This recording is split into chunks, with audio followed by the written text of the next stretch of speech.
지난 시간까지 한 달이 벌써 지나갔어요. 한 달이 지나갔는데 딱 4주였습니다. 첫 번째 말씀부터 이렇게 이게 갑자기 단어가 생각이 안 나요.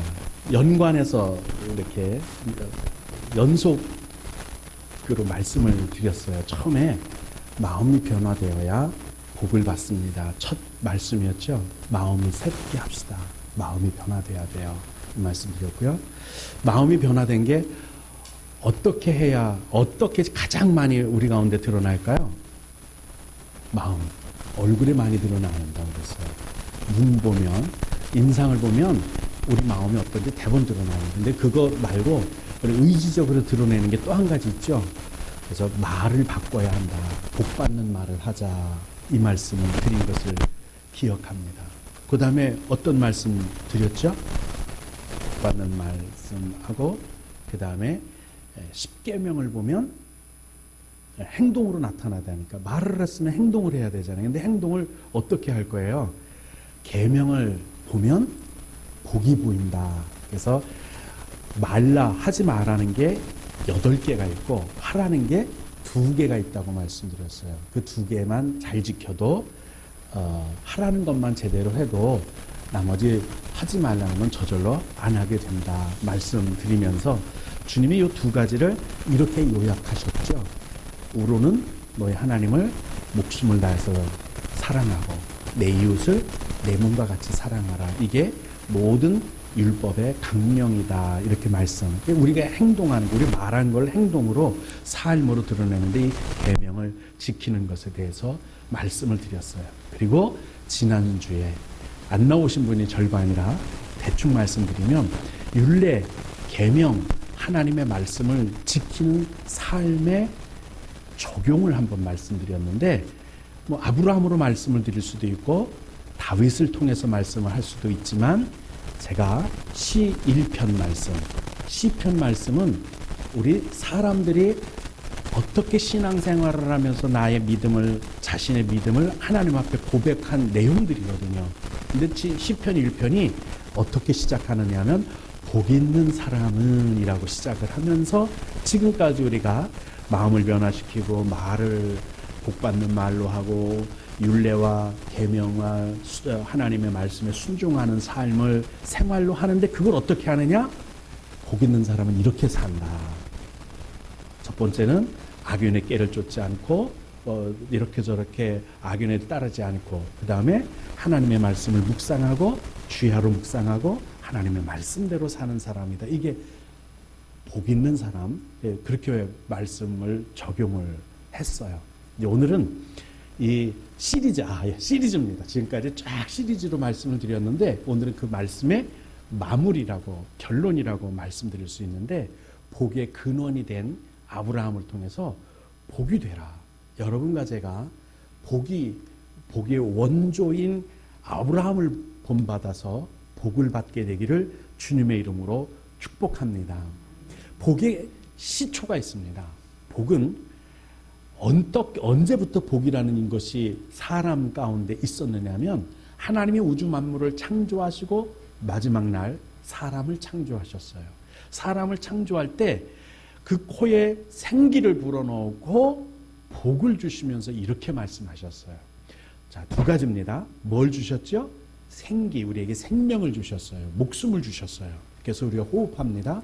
목숨을 주시고 생명을 주시고 그리고 나서 복 주시며 일러 가라사대 땅에 충만하라, 번성하라, 다스리라. 그래서 에덴 동산을 다스리고 관리하는 사명을 주시면서 그러니까 우리가 사명이 있다는 얘기는요. 복이 있어야 사명을 감당할 수 있다는 뜻이에요. 그리고 다른 짐승에게는 사명이 없습니다. 사명이 없어요. 사람에게는 사명이 있어요. 직분이라는 것도 그래서 주어집니다. 그리고 사명을 감당하는데 이 복이 없으면 할 수가 없죠. 그래서 복을 주시면서 번성하고 충만하고 다스리라 이렇게 말씀하십니다. 어떤 피조물들에게도 이렇게 복을 주신 적이 없어요. 그래서 세상 만물은 복이 없어도 나름대로 아무 무탈하고 다 잘 지나갑니다. 그런데 사람은 아무리 많은 지식을 가지고 있어도, 아무리 돈을 많이 벌었어도, 또 명예와 권력이 아무리 많아도 물어보면 고독하다는 사람 많아요. 외롭다는 사람 많아요. 사는 게 허무하다고 말하는 사람들이 많아요. 왜 그러죠? 그들에게는 복이, 특히 복으로 말미암아 하나님이 주시는 행복이 없기 때문에 그래요. 여러분은 행복하십니까? 행복이 우리 인생의 목적이 될 수는 없지만 행복이 우리의 삶을 윤택하게 하고 삶의 의미를 부여하는 것은 분명합니다. 행복, 그것이 인생의 목적이 될 수 없는 이유는 죽으면 행복도 끝나기 때문이에요. 그래서 우리의 삶의 목적은 영원한 생명, 구원인 줄로 믿습니다. 근데 그 구원을 이루어 나가는 과정 가운데 복이 반드시 필요해요. 복이 있어야 행복합니다. 그래서 하나님이 맨날 복 얘기만 해. 복이 기복신앙을 말하는 게 아니에요. 사람들이 이렇게들 말해요. 정치 얘기하지 마라, 교회에서. 왜 정치 얘기하냐 그러는데, 자고로 태초부터 지금까지 정치란 무르르듯 사회가 흘러가도록 정상대로 순리대로 흐르도록 하는 게 정치거든요. 안 해본 적이 없어요. 하나님이 먼저 정치를 말씀하시고 있고, 하나님께서 왕을 세우고 선지자를 세우고 제사장을 세워서 그 물 흐르듯 사람들이 사는 삶의 사회 속에 순리가 있게 하셨어요. 그게 정치예요. 근데 그 정치를 거꾸로 물이 흐르게 한다든지 억지로 하는, 그래서 사람을 살리는 정치가 아니라 죽이는 정치를 하는 이런 것들, 나쁜 것들이 있을 때, 악한 악법들을 만들고 이럴 때 교회가 분열이 일어나야 되는 거죠. 그래서 3.1운동도 했고 독립운동도 했고 많은 믿음의 선지자들이, 선각자들이 목숨을 내걸어 순교하면서 잘못된 것, 악한 것, 거스르는 것, 하나님께 거역되는 것들을 부르짖어서 사람들을 바른 길로 가도록 자기의 목숨을 내걸기도 했습니다. 교회에서 복을 말한다? 이건 정상인 거예요.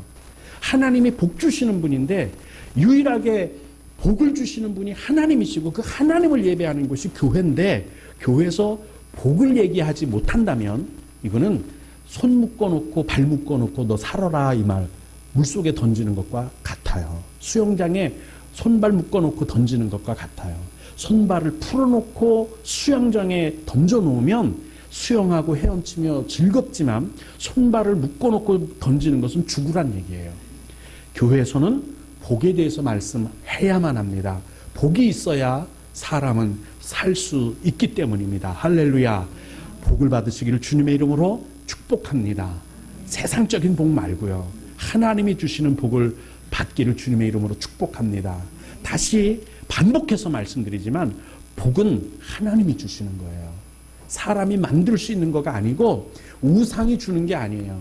우상한테는 행운을 빌어요. 우상한테는 운수를 빌어요. 근데 하나님은 우리는 복을 달라 하는 거고 복을 하나님이 약속하시는 거예요. 그러므로 복은 하나님만, 창조주만이 생명과 복을 주실 수 있는 유일하신 분이십니다. 그 하나님을 믿는 여러분과 제가 행운을 기대하고 사는 게 아니라 복을 약속받고 살기를 주님의 이름으로 축복합니다. 지난 시간 여기부터 제가 말씀을 드렸네요. 지난주까지 복을 시리즈로 오늘까지 마무리해서 말씀을 드립니다. 우리가 하나님의 계명을 지켜 하나님의 말씀을 순종하는 이유는 구원을 받기 위해서가 아니에요. 이미 여러분과 저는 구원을 받은 줄로 믿습니다. 믿으면 구원 받는 거예요. 어떤 행위로 구원 받는 게 아니에요. 그러므로 여러분과 저는 구원을 받았습니다. 그리고 구원 받은 우리에게 계명을 지키라고, 율법을 지키라고 하나님께서 십계명을 비롯해서 여러 가지 하나님의 말씀을 주셨습니다. 그 말씀을 따라 살면 그리스도를 본받게 되고 차차차차 신압으로 3년 전보다 지금부터 5년 후가 더 성화되고 더 거룩해지고 더 신령한 그리스도인이 될 줄로 믿습니다. 예수님 닮은 날마다 구원을 이루는 삶을 살게 되는 줄로 믿습니다.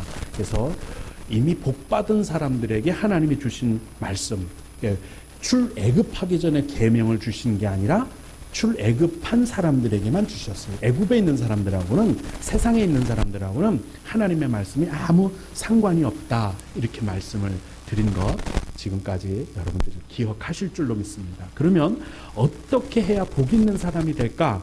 노력해도 안 되고 행위로도 안 되고 애써도 안 된다. 그럼 어떻게 하면 복을 받을 수 있을까? 복 있는 사람이 될 수 있을까? 우선 결론부터 말씀을 드려야 될 것 같아요. 그래야지 이해가 쉬울 것 같아요. 아브라함한테 너는 복이 될지라. 이건 개정 성경이고, 개역 성경에는 너는 복의 근원이 되라, 이렇게 말씀하세요. 그 근원이 된다라는 말이 원조란 뜻이에요. 그 원어로 보면 너는 복의 원조예요. 복의 근원이 되는 거예요. 그 근원은 샘에서 보면 샘이 이만한 웅덩이라고 하더라도요, 저기 부흥을 가다 봐도 거기 옹달샘 월문리에 하나 있죠. 가다 보면 한번 가만히 살펴보세요. 물이 이만큼 고여 있어요. 또는 저 솔티째를 넘어가는 데도 옹달샘이 있어요. 대티에도 샘이 있어요. 샘을 퍼내고 가만히 보면 그 샘 전체가 다 샘이 근원이 아니에요. 샘물이 솟아나오는 데가 두세 군데가 이렇게 펄펄펄펄 튀어나오는 데가 있어요. 거기가 근원이에요. 거기가 원조예요. 거기서 물이 나와서 우물을 가득 채운 거고요. 채우고도 넘쳐서 흘러가는 겁니다. 그게 바로 근원이 될지라, 그 원조다, 너는 복이 될지라, 샘이 될지라, 이렇게 말씀하고 있는 겁니다. 자, 그럼 어떻게 해서 아브라함은 복의 근원이 됐을까? 어떻게 하면 복의 원조가 됐을까? 성경 말씀을 제가 몇 군데를 찾아봤더니 창세기 15장에 이렇게 말씀합니다. 아브라함이 뭐 하니까 복에 의롭다고 인정을 받았어요? 믿으니까. 여러분 하나님을 믿으십니까? 예수님을 믿으십니까? 그거면 충분한 거예요. 또 한 군데 있습니다. 로마서 4장 3절 말씀입니다. 아브라함이 하나님을 어떻게 했다고요? 믿으니까 그것이 그에게 의로 여겨진 바 되었다. 제가 누차 말씀드리는, 재정부에선 들으면 조금 서운할지도 모르겠지만, 또 남전도 회장님, 여전도 회장님이 들으시면 서운할지 모르겠지만, 솔직하게 정말로 여러분과 같이 이렇게 말씀드립니다. 노력해야 구원받는 게 아니에요. 교회에 나와서 굳이 뭐 청소를 10번, 20번 해야 구원받는 게 아니에요. 교회에서 시키는 일을 열심히 해야 구원받는 게 절대로 아니에요. 그건 감사해서 하는 거예요. 남전도 회장님이, 여전도 회장님이 이거 하세요, 저거 하세요, 이거 합시다, 저거 합시다 할 때 아멘하고 순종하는 이유는 그렇게 해야만 구원받기 때문이 아니라, 그렇게 해야만 하나님이 한테 밉보이지 않겠다 해서 하는 게 아니라, 감사해서, 고마워서, 하나님께 감사해서 하는 겁니다. 믿으십니까? 헌금도 그래요. 헌금 없다고 교회 못 나오는 사람이 있어요. 없어도 교회 나올 수 있는 거예요. 헌금 안 한다고 구원 못 받습니까? 제가 아는 제 친구 하나는 1년 내내 교회를 다녔는데 10원 한 번 헌금 안 하는 것도 봤어요. 저도요, 헌금 없이 예배 드리는 때가 많습니다. 그렇다고 구원 못 받을까요? 아니에요. 아이고, 오늘 뒤져보니까 헌금이 없네. 교회 못 나가겠네. 왜 그렇게 생각하세요? 아무 상관없어요. 헌금하고 구원하고는 아무 상관이 없어요. 노력하는 거하고 아무 상관없어요. 구원은 믿음으로 받는 겁니다. 하나님의 복도 마찬가지예요. 하나님은 우리가 믿음으로 하나님 앞에 나가면 복의 근원이 되게 하십니다. 그리고 나면 저절로 계명이 지켜지고, 저절로 하나님의 말씀에 순종하게 되고, 하나님의 원하는 삶을 살게 되고, 그런 방향으로 내 생각과 내 말과 행동이 이루어지니까 저절로 복을 받게 되는 줄로 믿습니다. 갈라디아서에도 똑같은 말씀이 있어요. 아브라함이 하나님을 믿음에 그것을 그에게 의로 정하셨다. 아브라함이 제사를 많이 지내서가 아니에요. 예배 드릴 때 염소를 수백 마리를 잡아서가 아니에요. 하나님 앞에 믿음을 가지고 나아갔기 때문에 의로 여겼다. 그렇게 말씀하세요. 야고보서 2장에도 똑같은 말씀이 있는데, 아브라함이 하나님을 믿으니 이것을 의로 여기셔서 심지어는 하나님의 벗이라 칭함을 받았다고 말씀하고 있어요. 하나님을 믿는 것만으로 하나님의 자녀가 되는 특권을 얻을 수 있고 하나님의 친구가 되는 특권을 얻을 수 있고 하나님과 동행하는 특권을 얻을 수 있습니다. 이게 복인 거예요. 이 복을 누리게 되기를 주님의 이름으로 축복합니다.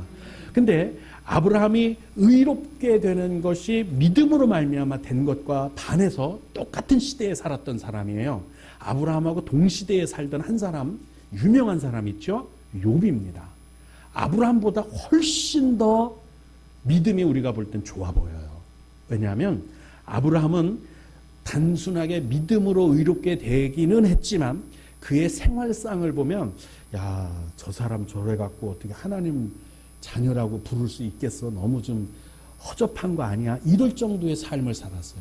가뭄이 들면 애굽으로 내려가고 이러다 보면 자기 마누라를 여동생이라고 속이기도 하고 이렇게 허접한 사람을 하나님의 자녀라 할 수 있을까 싶을 정도로 연약했어요. 반면에 욥은 철두철미해서 이렇게 욥을 하나님이 성경에 기록합니다. 온전했다. 정직했다. 하나님을 경외하며 악에서 떠났다. 악에서 떠났단 말은 행위적으로 보면 완벽한 사람임을 말하고 있어요. 사도 바울 같은 사람이죠. 아브라함은 이렇지 못했어요. 아브라함은 온전하지 못했어요. 아브라함은 정직하지 못했어요. 하나님을 경외해서 악에서 떠나지도 못했어요. 한 번은 자기들 가족이 갖고 있는 우상을 상수리 나무에 다 묻는 일까지 있었어요. 그 전까지는 가지고 다녔다는 뜻이에요. 우상 숭배했었다는 뜻이에요. 툭하면 애굽으로 가뭄 들면 하나님 떠나고 가나안 땅에 있으라는 말씀도 어겼던 사람이에요. 그러니까 온전하지도 못했고 정직하지도 못했고 하나님을 경외하는 데서도 악에서 떠나지도 못했던 아브라함은 한 가지는 잘했어요. 하나님을 믿는 거 하나는 잘했어요. 반면에 욥은요 1절에 보면 온전했지요, 정직했지요, 악에서 떠나서 행위적으로는 흠잡을 데가 아무것도 없었어요. 그런데 이런 행위에 의존하는 의를 가졌던 욥은요 나머지 삶을 쭉 살펴보면 어땠느냐면 심리적인 상태를 먼저 살펴보면 평안하지 못했어요. 그리고 두려움에 사로잡혔고 근심 걱정이 있었어요. 여러분도 마찬가지고 저도 마찬가지예요. 내 의, 내 행위 이것으로 믿으려고 하면, 이것으로 구원받으려고 하면 항상 두렵고 걱정되고 근심되고 의심되고 이거 이러다가 안 되는 거 아니야, 저러다가 안 되는 거 아니야, 늘 걱정해요. 아브라함의 심리 상태가 나타난 부분이 5절에 있어요. 이렇게 말씀이 기록되어 있습니다. 이는 욥이 말하기를, 그러니까 마음속에 심중으로 말한 거예요. 속으로 이거 이런 거 아니야? 예, 어떻느냐면 혹시 내 아들들이 죄를 범하여 마음으로 하나님을 욕되게 하였을까 걱정했던 거예요. 아이들이, 자제들이 부자니까 동방의 거부였거든요. 그러니까 잔치를 많이 했어요. 지금으로 말하면 파티를 한 거죠. 친구들 불러서 뭐 즐겁게 놀고 이렇게 하고 흩어지고 파오고 나면 혹시 파티하는 중에, 잔치하는 중에 친구들 만나서 어울려 노는 중에 범죄하지 않았을까? 그 범죄에서 혹시 벌 받지 않을까? 혹시 율법을 어기지는 않았을까? 이게 늘 마음의 근심과 걱정인 거예요. 욥의 행위가 항상 이러하였더라. 심리적인 상태가 늘 불안하고 근심이고 걱정이었던 거예요. 여러분, 믿음으로 구원받는 게 아니라 행위로 구원받으려고 하면, 내가 노력해서 구원받으려고 하면, 내 행동으로, 내 삶으로 구원받으려고 하면 이렇게 불안할 수밖에 없어요. 걱정될 수밖에 없어요. 디모데 후서 7장에 1장 7절에 이렇게 말씀합니다. 하나님이 우리에게 주신 것은 두려워하는 마음이 아니라 능력, 사랑. 이거 있으면 또 너무 방자해지잖아요. 그죠? 능력도 있고 사랑도 있고 그러면 막 너무 설쳐될 것 같으니까 한 가지를 더 주셨어요. 절제. 요 세 가지가 잘 화합되면, 잘 되면 믿음 생활하는데 참 인격적이고 품이 있고 격조가 있게 보여요. 사람이 참 인품이 달라 보여요. 그러면서도 존경스럽고 내 곁에 두고 싶고 만나보고 싶고 이런 사람이 되는 거예요. 하나님이 우리에게 믿는 사람들에게 주신 마음이 이런 마음이에요. 근데 두려워하는 사람 마음이 앞에 서면은요, 저 사람은 대쪽 같아. 분명히 틈도 없어. 정말 뭐 이도 안 들어가. 그런데 그러면 존경할 마음이 생겨야 되는데, 저 사람 옆에 있으면 부담돼. 저 사람하고 같이 구역 식구 하면 너무 숨이 막히는 것 같아. 저 사람하고 같이 교회 다니면, 저 사람하고 같이 예배 드리다 보면 숨 막혀. 저 사람하고 신앙생활 하다 보면 숨이 막혀. 이런 소리를 듣게 되는 거예요. 어떤 사람? 율법적인 삶을 사는 사람에게 똑같이 정직하게 행위를, 하나님을 잘 믿지요. 물론 그래요. 근데 뭐 말로는 못하겠어. 저 사람이 뭐가 문제인지는 모르겠어. 틈이 없어요. 정말 잘 믿어. 아주 자로 잰 듯해요. 근데 부담돼요. 왜 그럴까요? 행위적인 것을 강조하고 거기에 아주 딱 틀을 맞춰 사니까 그런 거예요. 여러분, 욥기를 읽어보면 욥이 나중에 깨닫게 돼요. 처음에는 이렇게 말을 해요. 나의 고난은 까닭 없는 고단이다. 내가 왜 이래요, 하나님? 내가 하나님 앞에 범죄했습니까? 내가 몸이 병들었을 때도, 자식들이 다 죽었을 때도 주님을 원망하지 않았습니다. 내 아내가 나를 저주하고 떠나도 내가 원망하지 않았습니다. 적신으로 나왔으니 빈손으로 가는 거 맞습니다. 고백했습니다. 내가 행위로 한 번도 잘못한 적이 없습니다. 하나님 앞에 저는 무죄한 사람입니다. 근데 내가 왜 이 고통을 당해야 돼요? 행함으로도 나는 무죄합니다. 이게 계속 38장까지 얘기하는 게 이거예요. 친구들하고 변론을 해도 이렇게 변론합니다. 하나님하고 변론, 내가 뭔 죄를 줬는데요? 내가 하나님 앞에 불의를 행한 적이 있습니까? 저는 무죄합니다. 지금 당하는 고통은, 지금 당하는 질병은 무죄한 겁니다. 그렇게 친구들하고 하나님하고 논쟁을 합니다. 근데 마지막 하나님과 논쟁할 때 하나님이 이렇게 말씀을 하세요. 너 내가 땅에 기초를 놓는 거 봤어? 너 하늘을 펼 때, 내가 하늘을, 우주 만물을 펼 때 너 그거 봤어? 너 그만큼 똑똑해? 그만큼 능력 있어? 그 얘기를 하는 거예요. 여러분에게 그 질문을 해보세요. 너 악어를 낚싯바늘로 끼워서 네 혼자 끌어낼 수 있어? 잡을 수 있어? 그만큼 너 능력 있는 사람이야? 이걸 묻는 거예요. 그래서 사람이 얼마나 연약한 존재인지, 내가 행함으로 구원받다고 발버둥 치는 것이 얼마나 어리석은 것인지, 연약함 때문에 불가능하다는 것을 쭉 설명을 해 주시죠. 그랬더니 아브라함, 욥도, 우리도 마찬가지예요. 도덕, 윤리, 관습, 이런 것들을 아무리 깨끗하다고 하더라도 하나님 앞에서, 하나님의 공의 앞에서는 절대로 의롭지 못한 죄인인 거예요. 이 행위의 의를 주장하던 그 욥이 마지막 42장 1절부터 6절에서 이렇게 끝을 맺으면서 욥이 다시 복을 받아요. 이렇게 말합니다.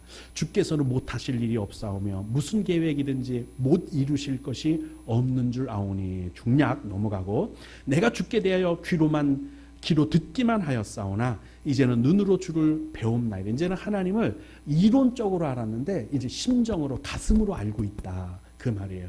그러므로 내가 스스로 거두어 드리고 티끌과 제 가운데에서 회개하나이다. 여기서 스스로 거두어 드린다는 얘기는 뭐냐면, 나 하나님 무죄했습니다. 행위로는 하나님 떳떳한 사람입니다. 내가 행위로 하나님 앞에 뭐 잘못한 거 있어요? 내가 지금 당하는 이 고난은, 이거는 억울한 겁니다. 이랬던 모든 것들을 하나님 거두어 드립니다. 취소합니다. 나 행위로 그렇게 의로운 사람 아니네요. 회개합니다. 그 말이에요. 그러니까 욥도 결국은 믿음으로만 의롭게 된다는 걸 알고 나서야 내가 다 거두어, 내가 지금까지 의롭다고 친구들한테 내세웠던 모든 논쟁들을 다 거두어 드리겠습니다. 취소합니다. 저 그렇게 의로운 사람, 그렇게 바른 사람 아니네요. 내가 그렇게 깨끗하게 살려고 노력했고 도덕적으로 살려고 노력했지만 지금 보니까 나는 무능력한 사람, 나는 부족한 사람이네요. 거두어 드리겠습니다. 취소합니다.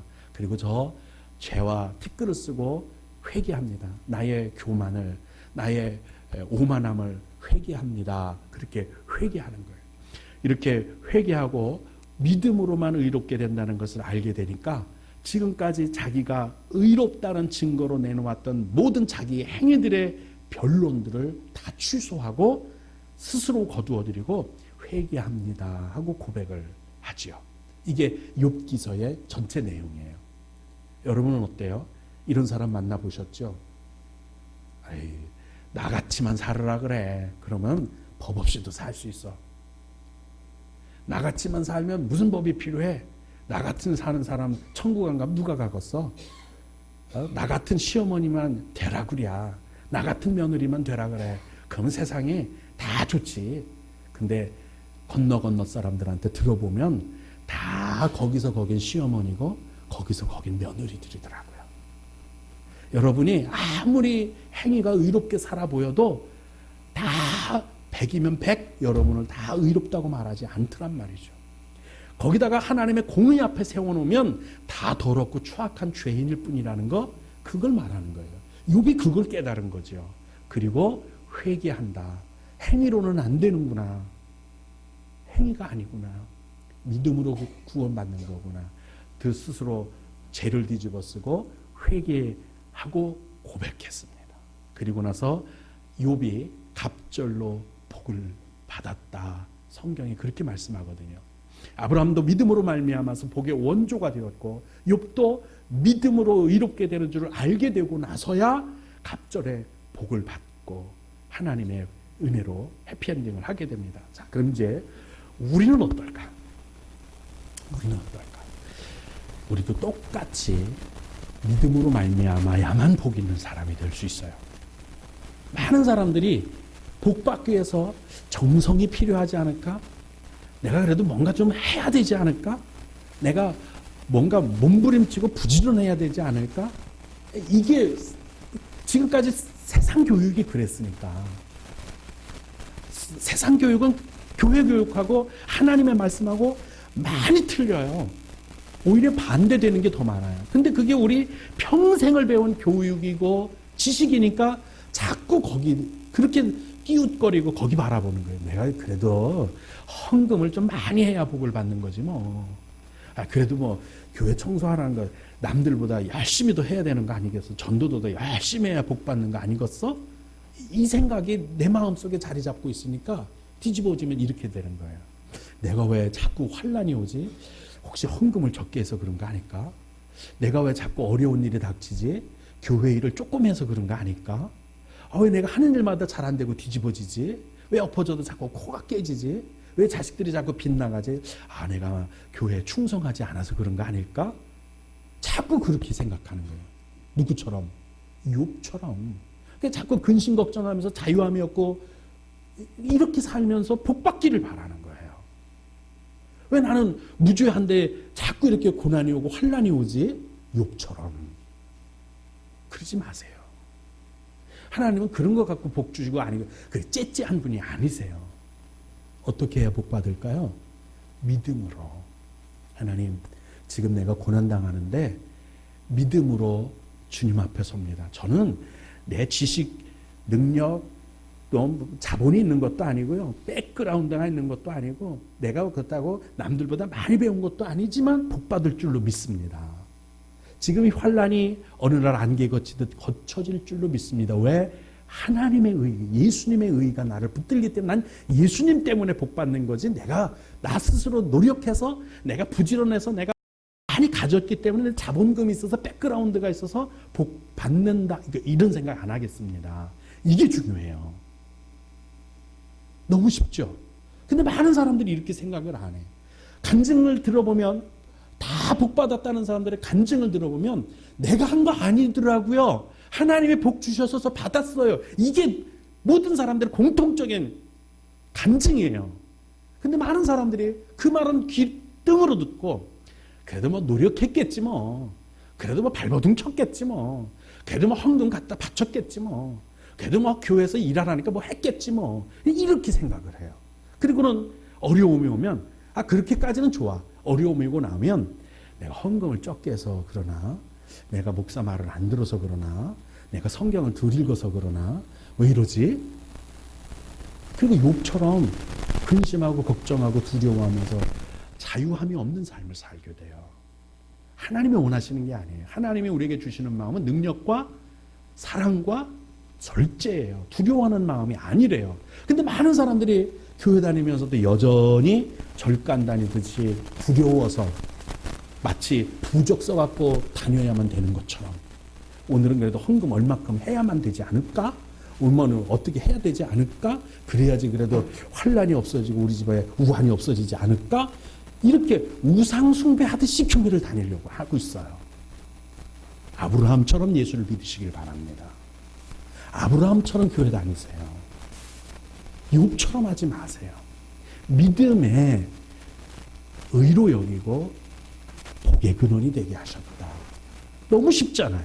근데 왜 자꾸 내가 노력하려고 하고 내가 애쓰려고 하고 내 공로를 내세우려고 내 업적이 있어야 뭐 되는 것처럼 생각하느냐 말이죠. 우리도 똑같이 아브라함처럼 복 받으십시다. 욥이 돌이키는 42장까지 가면서 얼마나 많은 환난을 당해요? 뭐 때문에? 내 의의를 드러내려다가 내가 뭐 좀 노력해서 해보려다가 그런 거예요. 모세도 80년 동안 고통당한 이유가 있어요. 40년은 왕자로 살면서 내가 그래도 우리 민족을 구원해 봐야지.